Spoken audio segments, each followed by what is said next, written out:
Halo semua, saya mendapatkan beberapa komentar yang meminta untuk membahas agama lain selain Kristen dan Islam. Sebenarnya, saya sudah membuat video yang membahas tentang Kristen dan Taoisme. Jadi kalau teman-teman mau melihat pembahasan tentang Kristen dan Taoisme, silakan nonton video dengan judul Yesus dalam Tao Te Ching yang ada di playlist tentang Kristen. Oke? Pada video ini, kita akan membahas tentang Kristen dan Buddha. Pertama, saya akan memperkenalkan apa itu Buddha kepada teman-teman yang Kristen. Lalu setelah itu saya akan memperkenalkan apa itu Kristen kepada teman-teman yang Buddha. Oke, kita mulai aja ya.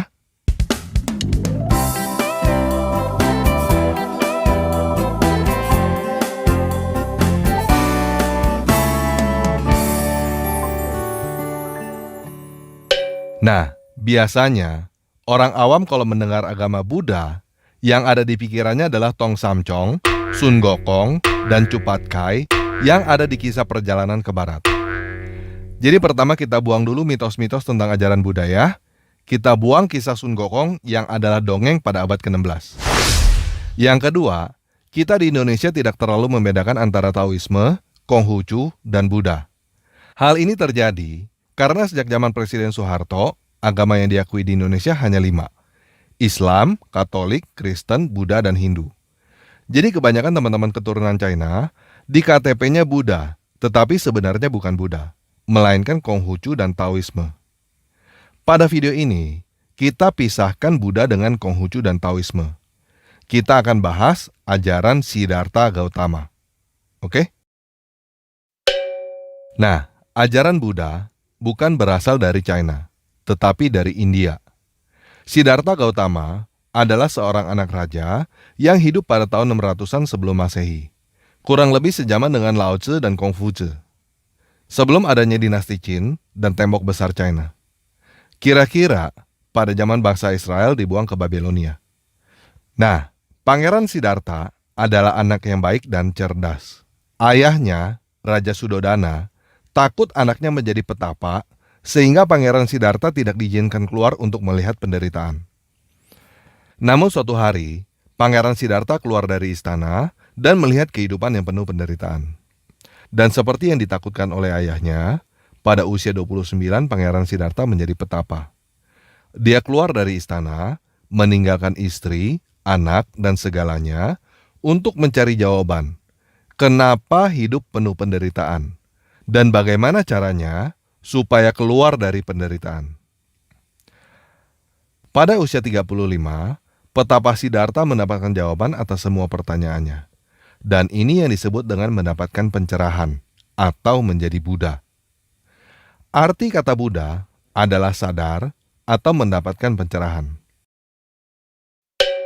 Dasar ajaran Buddha disebut dengan 4 kebenaran mulia. Yang pertama adalah dukkha, atau bisa disebut juga kesengsaraan atau penderitaan. Kelahiran adalah dukkha. Usia tua adalah dukkha. Penyakit adalah dukkha.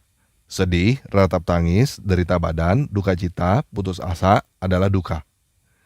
Berkumpul dengan yang tidak disenangi adalah dukkha. Berpisah dari yang dicintai adalah dukkha. Tidak memperoleh apa yang diinginkan adalah dukkha. Yang kedua, penyebab dukkha adalah keinginan. Yang ketiga, untuk menghilangkan dukkha, caranya adalah menghilangkan keinginan. Yang keempat, cara untuk menghilangkan keinginan disebut dengan jalan mulia berunsur 8, yaitu pengertian yang benar, pikiran yang benar, ucapan yang benar, perbuatan yang benar, pencaharian yang benar, daya upaya yang benar, perhatian yang benar, dan konsentrasi yang benar. Ujung yang ingin dituju oleh ajaran Buddha bukan surga, tetapi nirwana. Secara literal, nirwana artinya adalah kepunahan atau pemadaman. Nirwana bukan tempat, tetapi suatu kondisi di mana seseorang sudah terlepas dari segala penderitaan, yang artinya terlepas dari segala keinginan. Termasuk keinginan untuk masuk surga, atau keinginan untuk reinkarnasi, atau apapun juga itu. Sampai di sini paham ya? Nah, itu adalah dasar dan inti ajaran Buddha. Pertanyaan pertama Yang pasti teman-teman mau tanyakan tentang Buddha adalah tentang ketuhanan. Supaya teman-teman bisa mengerti apa pandangan Buddha tentang ketuhanan, kita samakan bahasa dulu ya. Siddhartha Gautama hidup di India dengan latar belakang agama Hindu. Di dalam agama Hindu, ada banyak dewa. Dan ada dewa pencipta yang bernama Brahma. Bahasa Inggris dewa adalah God. Bahasa Yunaninya adalah Theos. Bahasa Ibraninya adalah El. Bahasa Arabnya adalah Il. Bentuk jamak dari dewa adalah dewata. Bahasa Ibraninya adalah Elohim. Bahasa Arabnya adalah Ilah. Nah, jadi apa yang teman-teman maksud dengan Tuhan? Kalau yang teman-teman maksud dengan Tuhan adalah dewa, sesuatu dengan kekuatan supranatural, maka jawabannya adalah umat Buddha percaya bahwa mereka, para dewata itu, ada. Namun kalau Tuhan yang teman-teman maksud adalah suatu dewa yang menciptakan segalanya dengan konsep tetangga dari Arab, maka Buddha akan menjawab dengan pertanyaan seperti ini. Jika dewa itu menciptakan segalanya, berarti dewa itu juga menciptakan segala duka ini. Kalau menurutmu dewa itu yang menciptakan segala duka ini, lalu untuk apa kamu menyembah dewa itu? Kamu menyembah dewa pencipta itu juga tidak menghilangkan duka, kan? Bisa paham ya? Nah, apakah dengan menjadi Buddha yang mencapai nirwana artinya menjadi dewa? Enggak, guys. Menjadi Buddha bukan berarti menjadi dewa. Mencapai nirwana bukan berarti masuk surga. Mencapai nirwana berarti sudah terlepas dari segala keinginan. Jadi, kalau ada teman-teman yang ingin kaya, ingin mendapatkan jodoh, atau ingin apapun, lalu berdoa memohon kepada Buddha, teman-teman salah alamat. Buddha akan menjawab dengan mengajarkan kepada teman-teman supaya melepaskan segala keinginan itu. Jadi, Buddha jelas akan menolak ajaran seseorang yang ingin kawin dengan bekas bini orang lain, lalu berkoar kemana-mana bahwa itu dewa yang suruh. Di dalam sudut pandang Buddha, seseorang yang ingin kawin dengan bekas bini orang lain adalah sesuatu yang membawa penderitaan. Dan berkoar-koar bahwa hal itu adalah dewa yang suruh adalah tindakan melempar kesalahan kepada dewa. Jadi, jika ada biksu yang bertemu dengan seseorang yang ingin kawin dengan bekas bini orang lain, lalu berkata bahwa itu dewa yang suruh, biksu itu pasti menjawab, "Sancai, sancai, bertobatlah, tinggalkanlah nafsu duniawi." Paham ya? Nah, menurut saya, ajaran Buddha sangat bagus. Ajaran Buddha dari India jauh lebih bagus daripada ajaran orang Arab. Buddha membuktikan bahwa manusia sebenarnya tidak butuh dewa, Tuhan, surga neraka, dan sebagainya untuk berbuat baik dan menjauhi kejahatan. Sederhananya inti ajaran Buddha adalah segala kesusahan yang kamu alami di dalam kehidupanmu terjadi karena kamu punya banyak keinginan. Supaya hidupmu tidak susah, buang keinginan kamu. Oke, sekian yang bisa saya bagikan kepada teman-teman yang belum mengenal ajaran Buddha.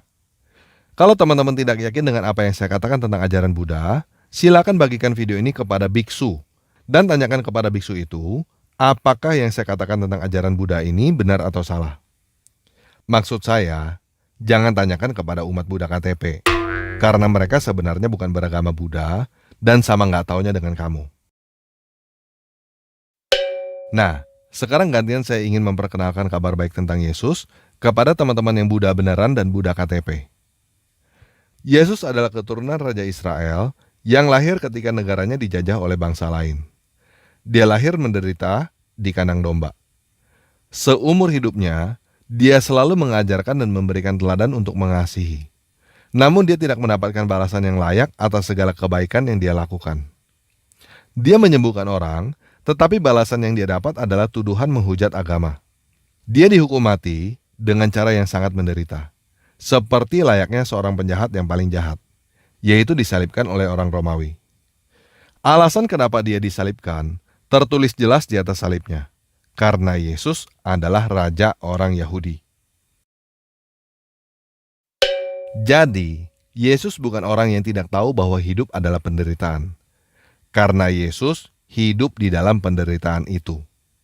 Dan lebih daripada itu, Yesus menderita bukan karena dia berbuat jahat. Yesus menderita karena dia berbuat baik. Jadi apakah Yesus tidak tahu bahwa dia menderita? Pasti tahulah. Namun dia tetap mengerjakan apa yang dia kerjakan, walaupun dia tahu bahwa dia akan menderita. Kenapa Yesus tidak berhenti aja? Supaya dia nggak menderita. Karena Yesus tidak berhenti melihat sampai pada hidup adalah penderitaan. Yesus melihat bahwa di balik penderitaan, hidup adalah anugerah.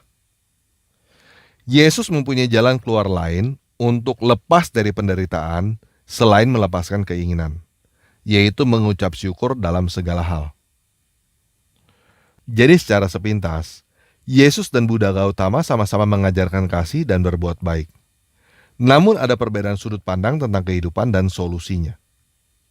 Buddha Gautama melihat hidup adalah penderitaan. Yesus melihat bahwa hidup adalah anugerah. Buddha Gautama melihat bahwa jalan keluar dari penderitaan adalah melepaskan segala keinginan. Yesus melihat bahwa cara mengatasi penderitaan adalah dengan bersyukur. Tujuan akhir yang dicapai oleh Buddha Gautama adalah nirvana, sebuah keadaan yang terlepas dari segalanya. Tujuan yang dicapai oleh Yesus adalah hidup abadi. Nah, teman-teman yang bukan Kristen tentu mau bertanya, apa maksudnya hidup abadi? Apakah sama dengan surga? Jadi begini, dari tadi saya memberikan informasi tentang Buddha Gautama dan Yesus dari sisi kemanusiaan. Namun sekarang, saya harus menjelaskan dari sisi supranatural. Yang pertama, saya ingin memberitahukan bahwa Kristen tidak mengenal reinkarnasi seperti yang teman-teman tahu. Dan pada video ini, saya tidak memperdebatkan tentang reinkarnasi. Jadi, cukup sampai teman-teman tahu bahwa di dalam ajaran Kristen, hidup ini hanya sekali. Oke? Bisa terima ya?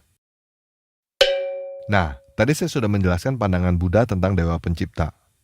Untuk apa menyembah dewa yang menyebabkan semua penderitaan ini? Jadi sekarang, saya akan menjawab pertanyaan Buddha dengan apa yang tertulis di dalam kitab suci Kristen. Di dalam kitab suci, tertulis bahwa Dewa Pencipta itu menciptakan segalanya baik.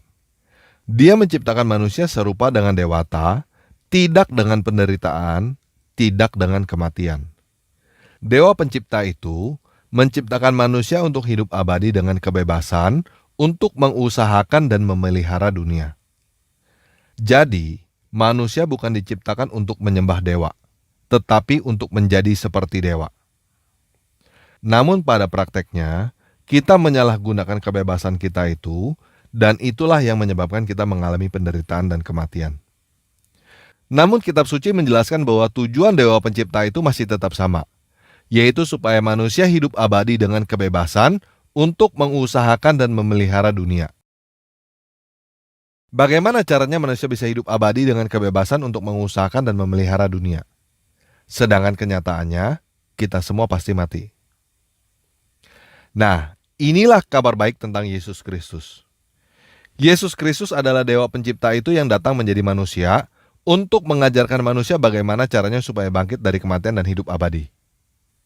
Kitab suci mencatat bahwa setelah Yesus mati disalibkan, dia bangkit hidup kembali pada hari yang ketiga, lalu dia naik ke langit untuk mempersiapkan langit dan bumi yang baru bagi orang-orang yang mengikuti dia. Kitab suci mencatat bahwa kehidupan di langit dan bumi yang baru itu tidak akan ada lagi penderitaan, tidak akan ada lagi kematian, tidak akan ada lagi tangisan. Jadi, hidup abadi bukanlah surga dalam pengertian roh di suatu tempat yang menyenangkan. Tetapi hidup abadi itu artinya adalah roh keluar dari dunia orang mati dan hidup kembali secara fisik. Persis seperti Yesus bangkit dari kematian secara fisik. Abadi di langit dan bumi yang baru. Nah, buat teman-teman yang mau bertanya, apakah Yesus benar-benar bangkit dari kematian dan hidup abadi?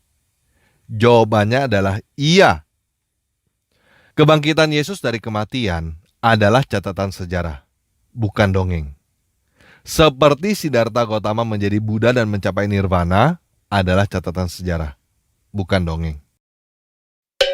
Jadi, sekarang teman-teman mempunyai dua pilihan. Teman-teman mau melihat hidup adalah penderitaan atau mau melihat hidup adalah anugerah. Teman-teman mau lepas dari segala keinginan atau mau bersyukur dalam segala hal. Kalau teman-teman mau menuju nirvana, silakan ikuti ajaran Buddha Gautama. Kalau teman-teman mau menuju hidup abadi di langit dan bumi yang baru, silakan ikuti ajaran Yesus. Nah, buat teman-teman Buddha, Konghucu, dan Taoisme yang ingin tahu lebih lanjut tentang Yesus, saya sarankan teman-teman supaya baca Alkitab sendiri. Tetapi saya tidak menyarankan teman-teman untuk baca Alkitab terjemahan Lai, supaya teman-teman tidak rancu antara dewanya orang Kristen dengan dewanya orang Arab yang mau kawin dengan bekas bini orang lain itu loh. Teman-teman paham dong siapa maksudnya? Jadi saya menyarankan teman-teman Buddha, Konghucu, dan Taoisme untuk membaca Alkitab terjemahan ILT atau IMB kalau mau baca Alkitab dalam bahasa Indonesia, atau baca Alkitab bahasa Mandarin jika teman-teman mengerti bahasa Mandarin, atau baca Alkitab bahasa Inggris. Mulainya dari kitab Matius ya. Oke, sekian video kali ini. Yesus Kristus Dewa saya memberkati kita semua.